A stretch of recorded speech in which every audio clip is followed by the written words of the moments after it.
தாம் மீண்டும் மீண்டும் சீரிய முறையில் உரைப்பதால் அது அன்பெனும் காதலின் விளக்கமாகாது. கிருஷ்ணா, நீ சற்று பொறு அயன். நல்லது, தாமே கூறுங்கள்.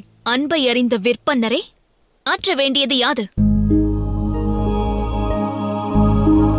காதலெனும் அன்பின் ஆசிரமம், அன்பின் மார்க்கம், அதனுடைய லட்சியம், அதன் சாஸ்திரம் எல்லையற்றது. அன்பே அனைத்திலும் கடினமான தவம், அதோடு அதுவே எளிமையானதும் கூட.